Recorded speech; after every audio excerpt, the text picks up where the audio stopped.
Hi, greetings to all. என் பேர் காயத்ரி. நான் இன்னைக்கு இந்த வீடியோல basic proportionality theorem or Thales theorem தான் எக்ஸ்பிளைன் பண்ண போறேன். ஸோ ஃபர்ஸ்ட் ஸ்டேட்மெண்ட் பார்க்கலாம். Statement a straight line drawn parallel to a side of a triangle intersecting the other two sides divides the sides in the same ratio. இங்க ஏபிசின்னு ஒரு triangle கொடுத்துருக்காங்க. So நான் பிசின்ற சைடுக்கு டிஇன்ற லைனை வந்து பேரலா வரைகிறேன். அப்படி அந்த பேரலா வரைகிற லைன் வந்து அந்த ட்ரையாங்கிளோட அதர் ரெண்டு சைட்ஸை இன்டர்செக்ட் பண்ணுது. டின்ற பாயிண்ட்ல ஏபியில இன்டர்செக்ட் ஆகுது, ஈன்ற பாயிண்ட்ல ஏசியில இன்டர்செக்ட் ஆகுது. இந்த மாதிரி நம்மளுக்கு இன்டர்செக்ட் ஆச்சுன்னா ஏபியும் ஏசியும் சேம் ரேஷியோவில் டிவைட் ஆகுது அப்படின்றத தான் நம்ம ப்ரூவ் பண்ண போறோம். ஸோ நம்மளோட ஸ்டேட்மெண்ட்டை வச்சு டு ப்ரூவ் என்ன எழுதலாம்னு பார்க்கலாம்.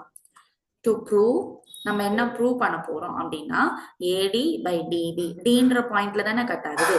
So AD by DB is equal to AE by EC.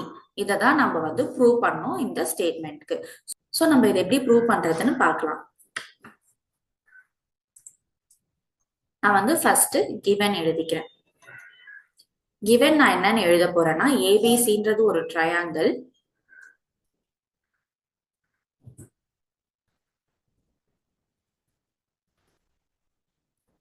ஏபிசின்றது ஒரு triangle and D is a point on AB.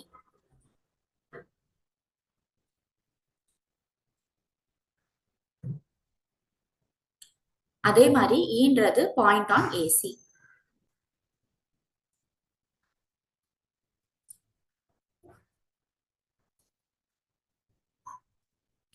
இப்ப நான் என்ன பண்ண போறேன், ஒரு ட்ரையாங்கிள் எடுத்திருக்கேன். ஸோ அந்த ட்ரையாங்கிள்ல நான் டின்ற பாயிண்ட் ஏபின்ற சைட்ல எடுத்திருக்கேன் அண்ட் ஈன்ற பாயிண்ட் ஏசின்ற சைட்ல எடுத்திருக்கேன். ஸோ நான் இந்த கிவன் வச்சுதான் நம்ம ஸ்டேட்மெண்ட்டை வந்து ப்ரூவ் பண்ண போறோம்.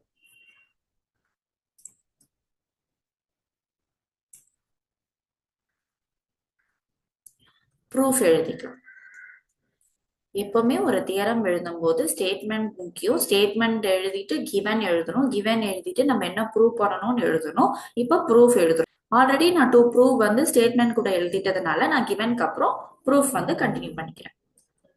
நான் என்ன பண்றேன், டி வழியா இக்கு ஒரு லைன் வரைகிறேன். அந்த லைன் வந்து நம்மளுக்கு பிசிக்கு பேரலா இருக்கு. இப்போ நீங்க இத பாத்தீங்கன்னா பேரலல் லைன் இருக்கு. டி அப்படின்றது பிசிக்கு பேரலா இருக்கு. இப்போ நம்ம பேரலல் லைன்ஸை வச்சு நம்ம என்ன பண்ணலாம்னா ஆங்கிள்ஸ் வந்து ஈக்குவல்னு ப்ரூவ் பண்ண முடியும் நம்மளால.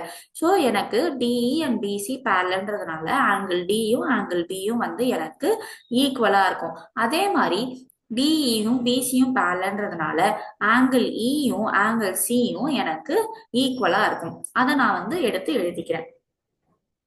Angle ADE is equal to angle ABC. எதனாலனா corresponding angles are equal since DE is parallel to BC. corresponding angles are equal since DE is parallel to BC. நம்ம ஒரு ஸ்டேட்மெண்ட்டை எடுத்து எழுதுறோம்னா அதுக்கான கண்டிஷனையும் எடுத்து எழுதணும். அதே மாதிரி எனக்கு ஆங்கிள் இயும் ஆங்கிள் சியும் ஈக்குவலா இருக்கு. Angle AED is equal to angle ACP.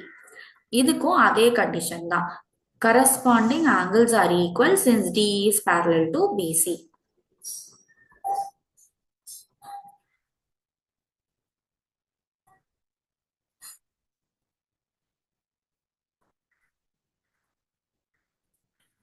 parallel to BC. ஓகேங்களா? இப்போ எனக்கு இந்த ஏன்ற பாயிண்ட பாத்தீங்கன்னா, ஸோ இந்த ஏன்ற பாயிண்ட் பாத்தீங்கன்னா நம்ம ட்ரையாங்கிள் ஏடிஇக்கும் ட்ரையாங்கிள் ஏபிசிக்கும் வந்து காமன் ஆங்கிள். ஸோ நான் அதையும் எடுத்து எழுதிக்கிறேன்.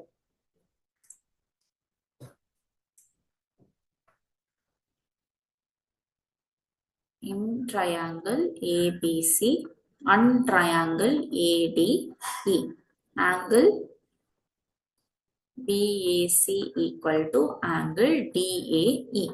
ஏன்னா இது காமன் ஆங்கிள். ஓகேங்களா? இப்ப எனக்கு இங்க ஒரு ஆங்கிள் இருக்கு, இங்க ஒரு ஆங்கிள் இருக்கு, இங்க ஒரு ஆங்கிள் இருக்கு. அண்ட் எனக்கு ரெண்டு ட்ரையாங்கிள்ஸ் இருக்கு. ஏபிசின்ற ஒரு ட்ரையாங்கிள் இருக்கு, ஏடிஇன்ற ஒரு ட்ரையாங்கிள் இருக்கு. எனக்கு மூணு ஆங்கிள்ஸ் ரெண்டு ட்ரையாங்கிள்ல ஈக்குவலா இருக்குன்னா, அப்போ நான் ஏஏஏ சிமிலாரிட்டி கிரைட்டீரியா படி அந்த ரெண்டு ட்ரையாங்கிள்ஸையும் சிமிலர்னு சொல்ல முடியும். By AAA similarity criterion triangle ABC is similar to triangle ADE. ஏபிசியும் ஏடிஇன்ற ட்ரையாங்கிள் வந்து சிமிலர். இப்போ எனக்கு ரெண்டு ட்ரையாங்கிள் இருக்குது இல்லைங்களா, அதை வச்சு நான் என்ன பண்ண போறேன், சைட்ஸ் வந்து ப்ரொபோர்ஷனல்னு சொல்வேன். when triangles are similar their sides are proportional. இதையும் நம்ம படிச்சிருக்கோம். ஸோ இப்போ என்கிட்ட ரெண்டு ட்ரையாங்கிள் இருக்கு. ஒன்னு வந்து ஏ பி சி, இன்னொன்னு வந்து ஏ டி இ. இப்போ சைட்ஸ் வந்து ப்ரொபோர்ஷனல் அப்படின்னா நான் இதை எப்படி எழுதிக்கலாம்னா, AB by AD is equal to AC by AE அப்படின்னு நான் வந்து எடுத்து எழுதிக்கலாம். இப்போ ஏபிய நம்மளோட ஃபர்ஸ்ட் டயக்ராமோட பார்க்க போறோம். நம்ம ஏபிய பாருங்க,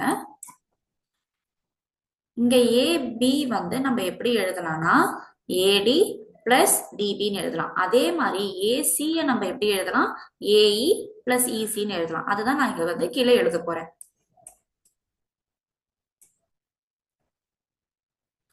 ஏபிய AD plus DB divided by AD equal to AE plus EC divided by AE.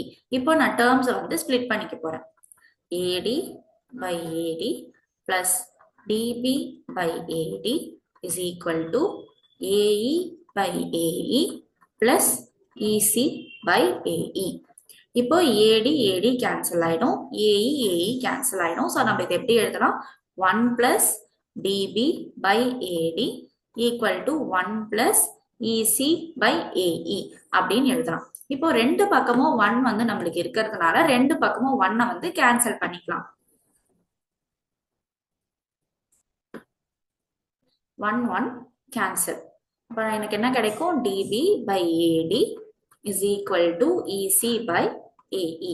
ஆனா எனக்கு வந்து ஆன்சர் AD by DB வேணும், AE by EC வேணும். ஸோ நான் இதை வந்து ரெசிப்ரோக்கல் பண்ணி எழுதிக்கிறேன்.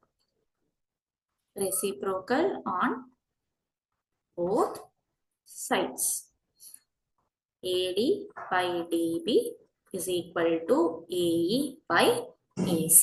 நம்மளோட ப்ரூஃப் வந்துருச்சான்னு செக் பண்ணலாங்களா. AD by DB is equal to AE by EC. So நம்மளோட ப்ரூஃப் வந்தாச்சு. கடைசியா என்ன எழுதுவீங்க, ப்ரூவ் பண்ணதுக்கு அப்புறமா, ப்ரூவ் பண்ணதுக்கு அப்புறம் ஹென்ஸ் ப்ரூவ்ட் அப்படின்னு சொல்லிட்டு எழுதணும். Hence proved. So basic proportionality theorem or Thales theorem என்ன சொல்லுது, ஒரு ட்ரையாங்கிள்ல ஒரு சைடுக்கு பேரலா லைன் வரைஞ்சிங்கன்னா அந்த லைன் அதர் டூ சைட்ஸை இன்டர்செக்ட் பண்ணும். அந்த மாதிரி இன்டர்செக்ட் ஆகுறப்போ அந்த ரெண்டு சைடும் வந்து சேம் ரேஷியோல டிவைட் ஆகும் அப்படின்றதான் தியரம். ஸோ என்னோட வீடியோ வந்து ரொம்ப கிளியரா புரிஞ்சிருக்கும் நம்புறேன். Thank you so much.